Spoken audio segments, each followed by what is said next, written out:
Hare Krishna. So I watched the Namarasa podcast episode with Cyril Wilder, Chandrashekacharya, on Dhoti versus pants, and I got a couple of thoughts I wanted to share.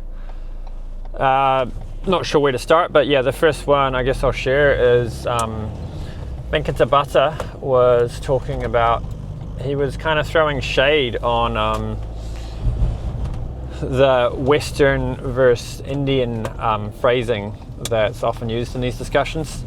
He thinks we can talk about, we can have an interesting discussion about dhoti versus pants and different styles of dress, but as soon as you start saying one is Western and one is Indian, then the whole thing derails. And I just really don't understand what he's thinking there, because he goes on to say, like, adjusting our dress is one consideration when considering how to keep our preaching relevant, how to reach more people. So if he's aware of that, I'm not sure how he can fail to be aware of the next thing, which is that the ethnicity of the people you're trying to reach is a major factor in determining what things will make our presentation seem relevant or seem foreign to those people. So for someone with an Indian background, if all of the Indian ethnic elements are present, they're going to feel more attracted. And for someone with a Western background, the average Westerner is not really looking to adopt another culture. When they come to Krishna consciousness, they're coming for the Krishna consciousness, not for a bunch of other Indian ethnic elements. And Chandrashekacharya at one point made a really good point about how, you go to Mayapur and there's all sorts of Yukta Vairagya going on. You've got like Western restaurants serving all sorts of Western food. There's amazing pizza, all sorts of things. But the kryptonite for ISKCON's Yukta Vairagya is the dhoti versus pants thing. As soon as it comes to clothing, Yukta Vairagya goes out the window, and somehow there's this idea that the clothing has to be preserved and we can't just use whatever is relevant. At one point during the discussion, Venkata Bhatta was talking, he used this term scapegoat. So everyone kind of acknowledges that the Western outreach is not successful. There's not a lot of people joining in most Western places. Some, like the Loft in Auckland, is having some success, and some other programs like that are. But by and large, not a lot of Westerners are joining Krishna consciousness these days. So Venkata Bhatta used the term scapegoat to say, well, you're blaming this thing that's happening, that we all know is happening, on the fact that we wear dhotis too much. I thought there was a strange way of saying it, but I get his point. Basically, he doesn't think that the clothing is really a major factor in why the preaching isn't successful. I think it is actually a pretty huge factor, and Chandrashekacharya gave some nice evidence for it. He basically said anywhere you go where you find a program in a Western country that has Westerners joining, you see that they're not wearing dhotis, at least in their initial presentations. Once they get you in a little bit, then they'll put you in dhoti and sari and whatnot. Often, for example, the Loft, they wear Western clothes at the programs, but then once you join, then they say, if you're attending the temple program, if you're giving class at the temples, all that sort of stuff, you better dhoti or sari up. That's kind of a side point. That's the idea that it's the Krishna West ethos, this idea of like actually having a relevant Western branch of bhakti. It wouldn't be a bridge program.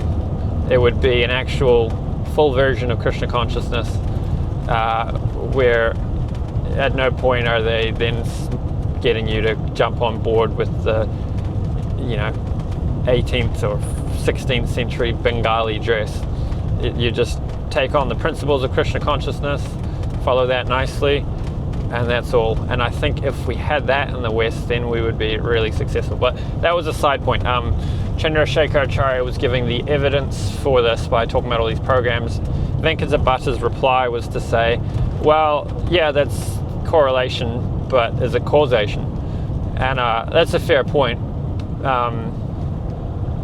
And yeah, the evidence there is just correlation. So it could be that when people are making a big effort for the Western outreach, then they have some success. And one of the things they do as part of that effort is they'll adjust the clothing, but they're also adjusting many other things. And to boil the success down to one factor is misrepresentation of what's going on, perhaps.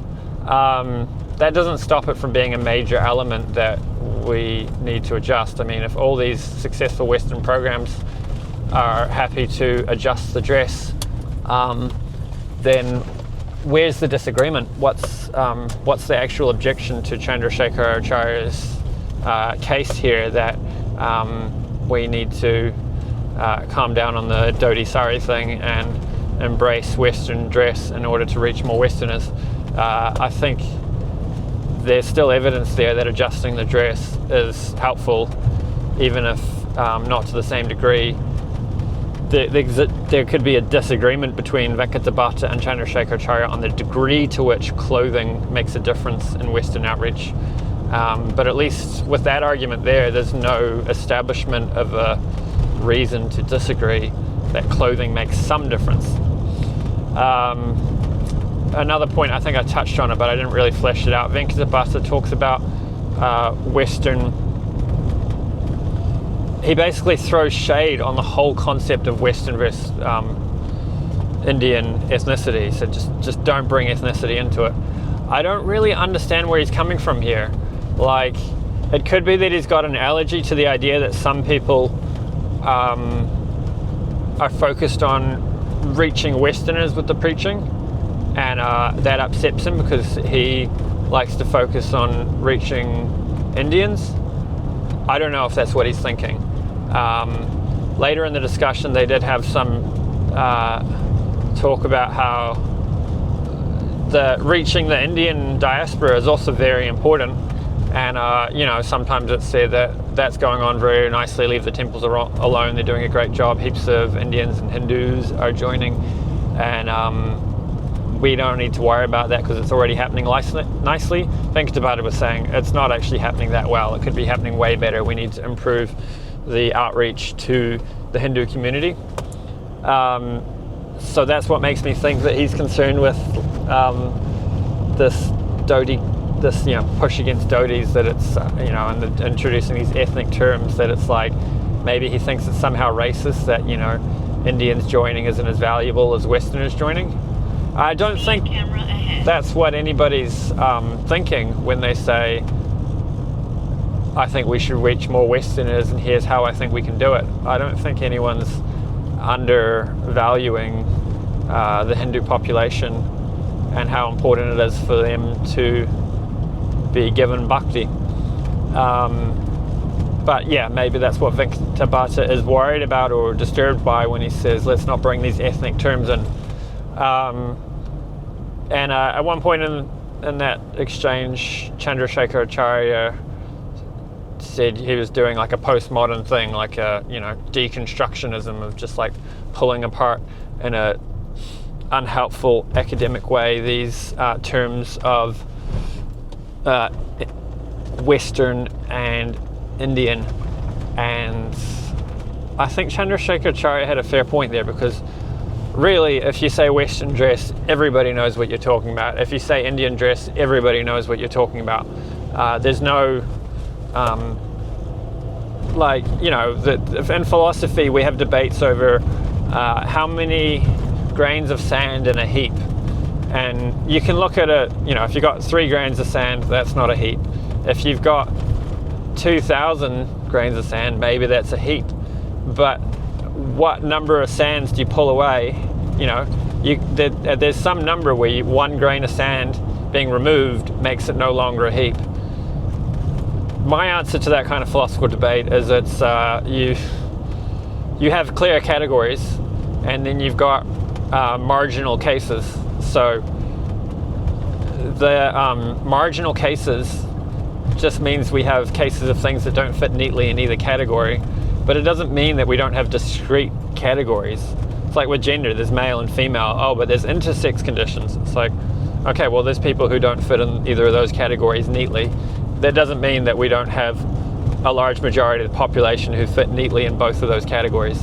So with any thing where you've got two discrete categories, generally you're going to have marginal cases, and that doesn't, so the inability to give a strict definition of what Western dress is in a way that, like in philosophy, you can't even give a definition of a table that can escape all sorts of philosophical scrutiny. Like, what's a table? Oh, it's a flat thing that has 4 legs. Or what about a chair? Is that a table?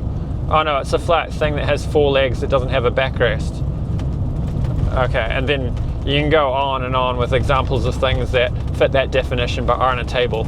I mean, you can give an intentional definition. A chair is something that is designed to be sat on, and that kind of escapes the problem. But then you've baked the concept of a chair into your definition because you've put intentionality in your definition, and the intention of a chair to be sat on by the creator is not actually a feature of the chair. It's a feature of the mind state of the person who created it or designed it, and that's just really smuggling the concept in rather than giving a strict definition based on features of the chair. So Western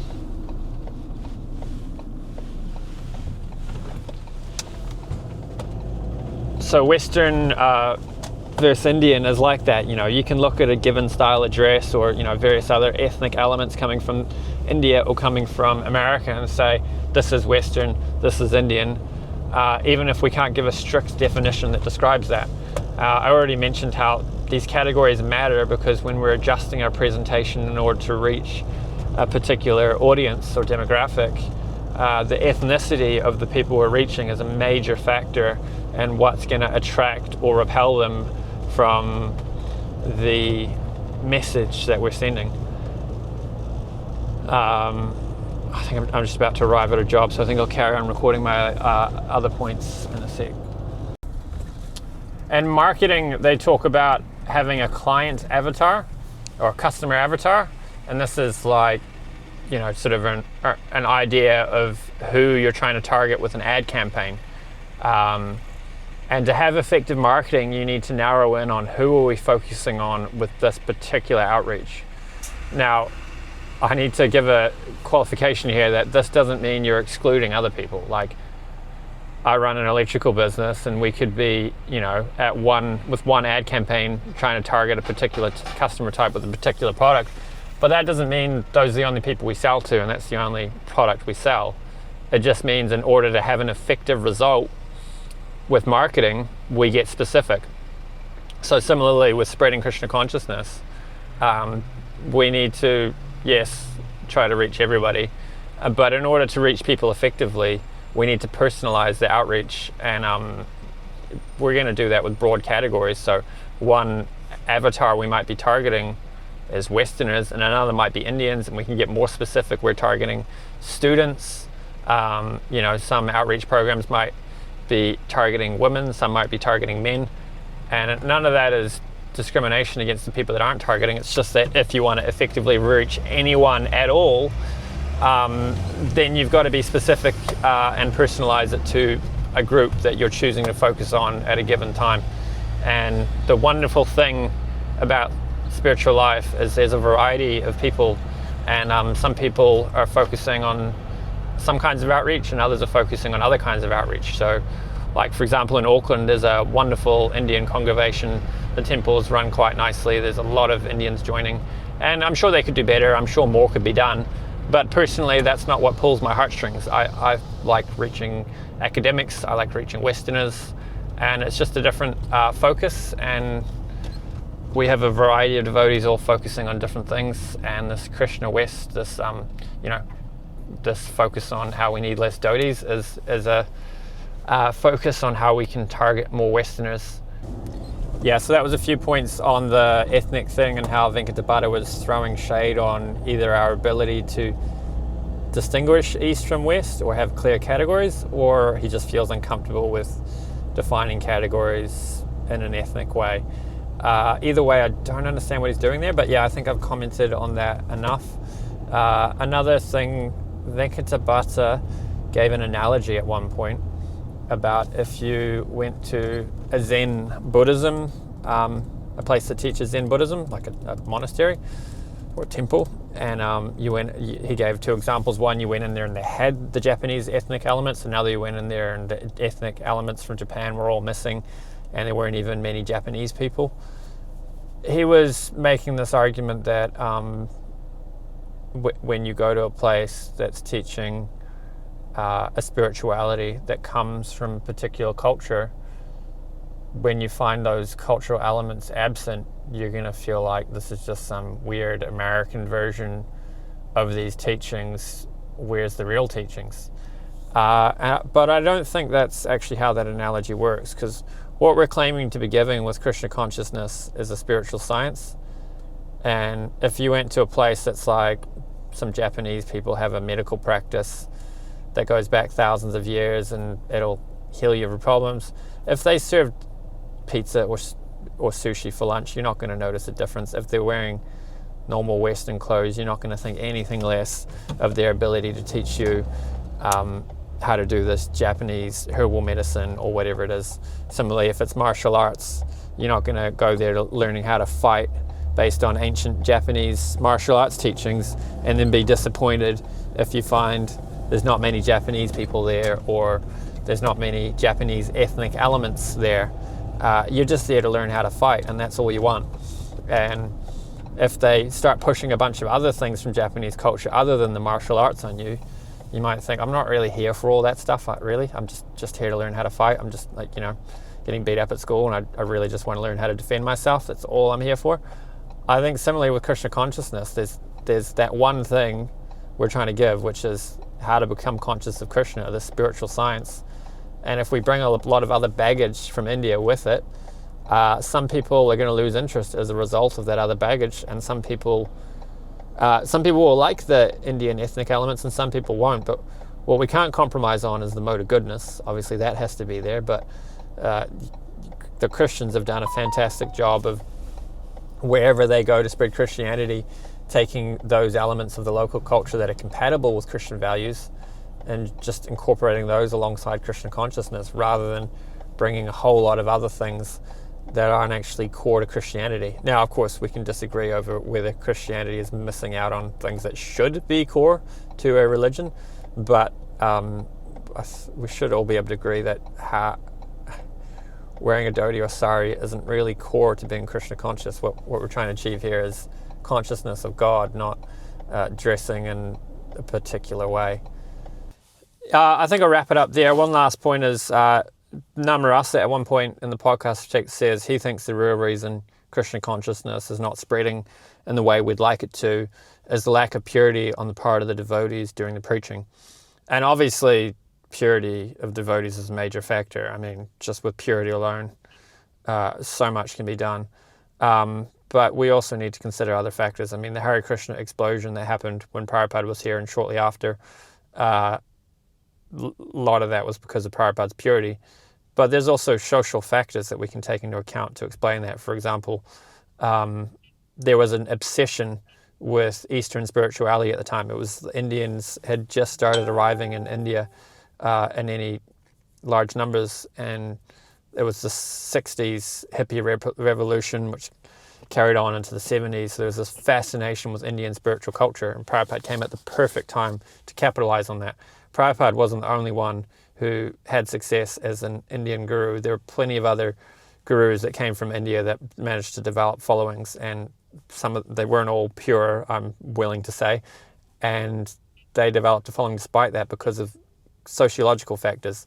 And then eventually the Hare Krishnas fell off the cultural bus, and there's various reasons for that. I mean, one reason is we've got a lot of emphasis on no. Prabhupada told Sridharananda Goswami, whatever you do, don't teach Krishna consciousness as a collection of do's and don'ts. It's not a set of rules.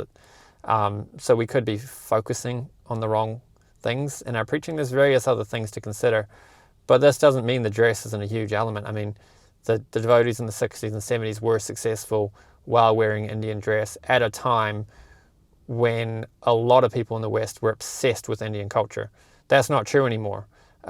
People in the West, Indians are obsessed with Western culture. Westerners, they like their clothing and that sort of stuff. They're not, by and large, I mean, in the comments under that video, you get the odd people saying, I grew up Christian, I'm from the West and I like dhotis and whatnot. I've never found humiliated by wearing a dhoti.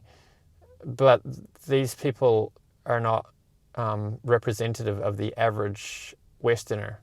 There's a portion of people in the West that are like that, but a lot of people aren't. A key concept that could be discussed here, Urmila's talked about it in seminars I've listened to for, is cultural capital.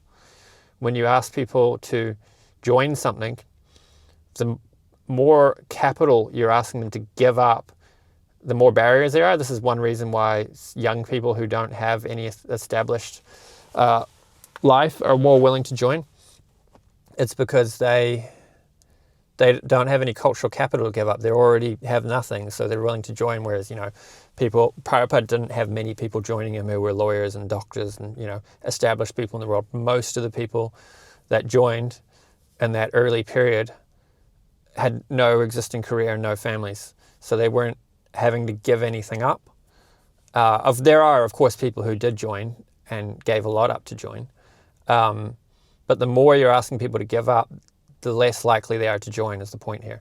So, and if we're asking them to give up something unnecessary, we're just hurting the number of people joining for no good reason. So cultural capital refers to, normal capital would be money.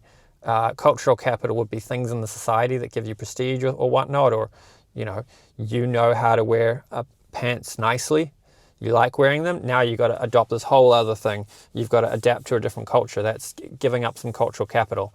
And people don't want to do that. They might be interested in Christian consciousness, but then there's all these extra costs that actually don't bring them closer to God, and they can see that it doesn't bring them closer to God. And, well, one thing I think it can do is make them lose faith in us as representatives of a spiritual science, because it's almost like a superstition. Oh, you dress in a certain way, and it makes you think of God more. Anyway, I think I'll wrap it up there. I think I've said enough, but yeah, just some short thoughts I wanted to share after watching that debate. So if you like this sort of stuff, subscribe, let me know what you think down in the comments, and I'll see you in the next one. Hare Krishna.